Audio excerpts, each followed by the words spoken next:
Bonjour et bienvenue à une capsule pour la révision de l'examen de sciences et technologies, l'examen bilan de mars.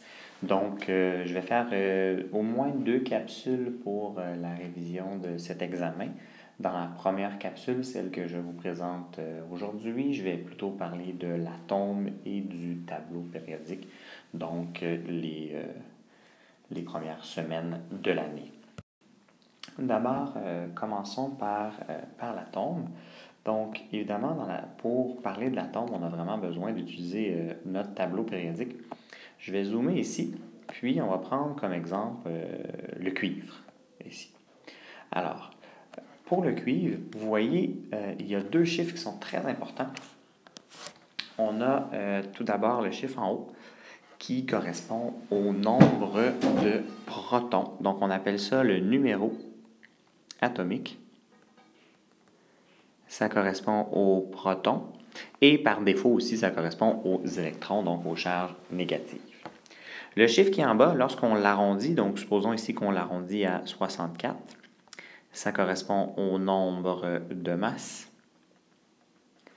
Donc, ça correspond en fait au nombre de nucléons.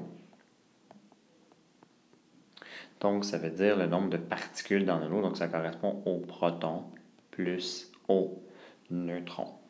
Alors, ce sont des chiffres qui sont très importants. Alors, supposons qu'on a du cuivre, justement, avec un numéro atomique de 29 et un nombre de masse de 64. Ça voudrait dire que si on dessine le noyau du cuivre, il va y avoir 29 protons et il va y avoir 35 neutrons. J'ai obtenu cette valeur-là en faisant 64 moins 29 égale 35. Donc 64, c'est le nombre de masse, donc c'est le nombre de nucléons, le nombre de particules. Aussi, on sait que sur les couches électroniques, il y aurait 29 électrons. Le cuivre étant situé sur la 4e période, il y a 4 couches électroniques. Et sur ces 4 couches électroniques-là, il y aurait bien réparti 29 électrons. La notion d'isotope, maintenant, elle est très importante. On peut avoir 2 atomes de cuivre, donc tous les deux avec le même nombre de protons. Évidemment, le nombre de protons, c'est ce qui donne la nature de la substance. Mais un atome de cuivre avec une masse de 64 et un atome de cuivre avec une masse de 65. Ça veut dire que ce cuivre-là a un proton supplémentaire. Ces 2 éléments-là, on les appelle des isotopes. Donc, c'est tous les 2 des atomes de cuivre. Ils ont les caractéristiques d'un atome de cuivre, se comportent comme un cuivre. Par contre, ils n'ont pas la même masse, donc ils n'ont pas le même nombre de protons. L'autre élément important, ce sont les liaisons atomiques. On en distingue 2 types. On distingue les liaisons ioniques et les liaisons covalentes. Pour bien comprendre la différence entre les deux, on doit encore retourner dans le tableau périodique. Wouh!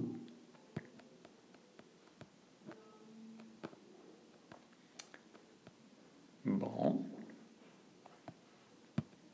Ah, voilà. Donc, dans le tableau périodique, vous constatez qu'il y a à gauche les métaux. Donc, les premières familles ici sont composées de métaux. En fait, tout ce qui est à gauche de l'escalier est considéré métallique, alors que tout ce qui est à droite de l'escalier est considéré non métallique. Évidemment, on a aussi les métalloïdes, donc certains éléments qui touchent l'escalier, mais pour simplifier, donc ce qui est à gauche, c'est considéré métallique. Ce qui est à droite, c'est considéré non métallique. Donc, on revient ici à notre tableau. Alors, pour avoir une liaison ionique, ça nous prend un métal plus un non-métal. En fait, dans une liaison ionique, ça nous prend un gagnant et un perdant. Puis je vous rappelle que les métaux, leur objectif, c'est de perdre des électrons pour devenir comme un gaz rare. Donc, supposons la liaison qui s'effectue entre le Mg et le O. On peut dessiner le Lewis d'un atome de magnésium. Le magnésium étant situé dans la deuxième famille. Magnésium étant situé dans la deuxième famille, il y a 2 électrons de valence. L'oxygène, lui, a 6 électrons de valence étant situé dans la 6e famille. Bon, on va voir ici que si le magnésium donne ces 2 électrons à l'oxygène, on obtient du magnésium 2+, de l'oxygène 2- et une molécule parfaite puisque le magnésium s'est libéré de ses électrons excédentaires et l'oxygène, lui, a gagné ces électrons qui lui manquaient pour compléter sa couche de valence. Ce qu'on appelle la représentation ionique de Lewis de la molécule. On peut aussi l'exprimer sous forme structurale, donc comme il y a 2 liaisons entre le Mg et le O, on va mettre 2 barres, ou on pourrait dire tout simplement son nom. Ici, c'est un oxyde de magnésium. De l'autre côté, on a les liaisons covalentes qui sont lorsqu'on met 2 non-métals ensemble, donc 2 éléments qui veulent gagner des électrons, par exemple le C et le O. On se rend compte que le carbone a 4 électrons de valence, l'oxygène en a 6. Alors, dans ce cas-ci, on va avoir des partages d'électrons. Donc, on va former des doublets d'électrons pour que les 2 éléments complètent leur couche de valence. Je vais me déplacer ici. Alors, dans ce cas-ci, on n'a pas de charge. On a 2 liaisons.